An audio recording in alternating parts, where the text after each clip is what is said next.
नमस्कार दोस्तों, स्वागत है आपका हमारे YouTube चैनल प्रेरक कहानियों में। तो ये सुनते हैं आज की नई कहानी स्वामी प्रेमानंद जी महाराज द्वारा।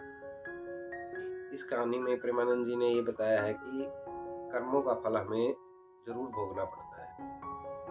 बहुत ही सुंदर वर्णन किया है। तो ये कहानी को सुनते हैं। एक दृष्टांत से ही समझ में आता है। दो मित्र थे, वो बंबई गए व्यापार नौकरी करेंगे। पहले होटल में नौकरी की, धीरे धीरे थोड़ा धन आया, थोड़ा व्यापार करना शुरू किया। ऐसा व्यापार चला कि उन्होंने खुद होटल खोल लिया, बड़ा होटल, लाखों रुपया कमाई दोनों मित्र की। अब एक मित्र ने विचार किया कि एक को अगर मार देते तो पूरे होटल का मालिक मैं हो जाऊंगा। अब उसको विश्वास था कि हमारा दोस्त है, उसने जहर मिला दिया, वो मर गया।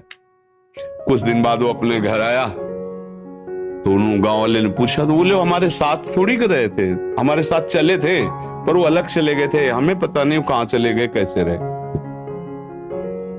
अब तो होटल में खूब पैसा आ रहा, जमीन खरीदी, मकान बनाया, सुंदर ब्याह किया। कुछ समय बाद लड़का पैदा हुआ।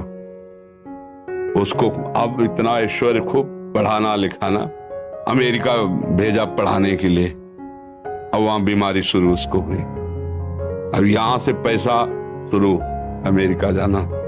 बीमारी इतनी बढ़ती चली गई, होटल बिक गया, मकान बिक गया, निजी जमीन जो खरीदी थी वो तो बिकी गई, निजी जमीन बिक गई, आभूषण बिक गए। स्थिति ये हो गई कि खाने को नहीं रह गए। अमेरिका से बुलाया, गोद में रख के रो रहे थे कि अब प्राण के सिवा हमारे पास कुछ नहीं बचा। तो उनका पिताजी, मैं आपसे बात करना चाहता हूँ, माता जी सबको अलग कर दीजिए। अलग किए तो बोले पहचाना, भगवत स्मृति से उसको पहचाना, मैं तुम्हारा वही दोस्त हूं जिसे कोई नहीं जानता, और जहर दिया था। हमारी ही संपत्ति हिस्से से बड़े थे ना, आज मैं तुम्हें सर्वनाश करके जा रहा हूं। मेरा वियोग और संपत्ति का वियोग तुम किसी काम की नहीं। पधार गए। कर्म अवश्यमेव भोक्तव्यम कृतम कर्म।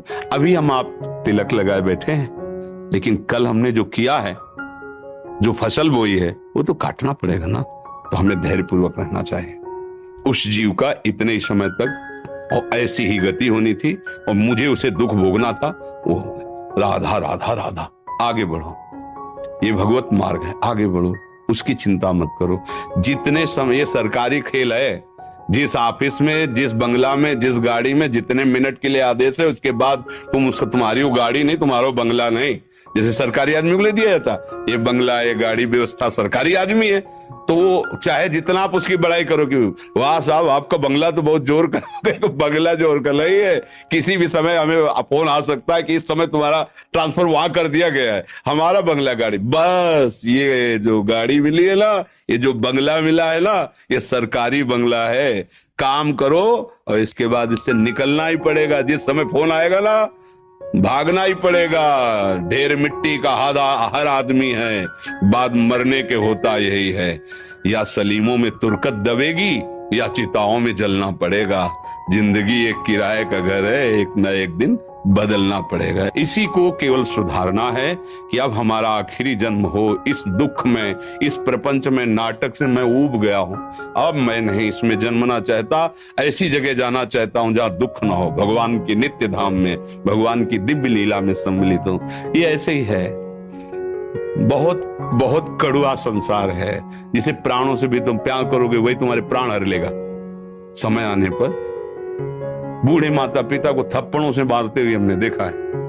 बूढ़े माता पिता को वो मार रहा है, जवान लड़का जिसके लिए वो रो रहा था, जीवन अर्पित किया, सब कुछ, पत्नी को प्राणों से अधिक भी वही प्राण हरण करने वाली, अपने पति को भगवान मानकर प्राणों से भी अधिक प्यार कर वही उसके साथ। ये संसार का आप दृश्य देख रहे हैं ना।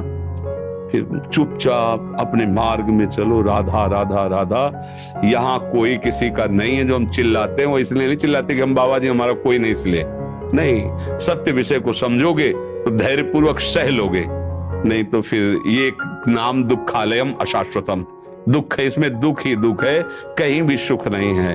थोड़ा सा अगर सुख दिखाई देता है तो उससे बड़ा, थोड़ा प्रकाश मिला तो अंधेरा आके इतना छा जाता है कि प्रकाश का भी भाव हट जाता है। जैसे आप कह रहे ना, कहीं भक्ति डगमगा न जाए, कहीं हमारा अविश्वास न, नहीं, अविश्वास की कोई गुंजाइश नहीं।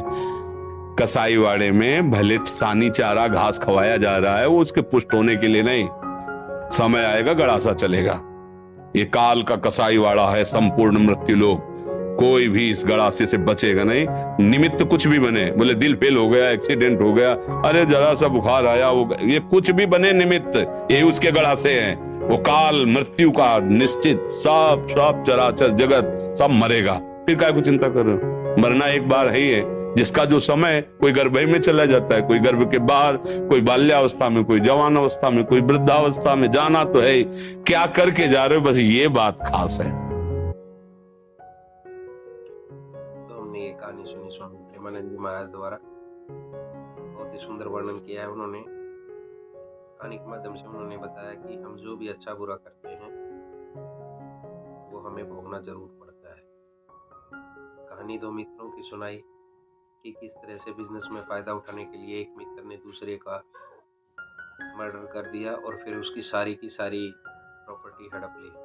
लेकिन जब वह पुनर्जन्म में उसका बेटा बनकर आया तो सारी संपत्ति को समाप्त करवा के गया। इतना बीमार हो गया कि उसको पाई पाई का मोहताज बना दिया। तो स्वामी जी हमें ये सीख देते हैं कि हमें हमेशा सत्कर्म करने चाहिए, क्योंकि बुरे कर्म का फल हमें जरूर भोगना पड़ता है। वो इस जन्म में हो या अगले जन्म में, हमें जरूर अपने कर्मों का फल भोगना पड़ता है। उम्मीद है आपको ये कहानी पसंद आई होगी। अगर पसंद आई है तो लाइक शेयर करें, चैनल को सब्सक्राइब करें, ताकि इस तरह की कहानी हम आपके लिए लेकर आते रहें। धन्यवाद।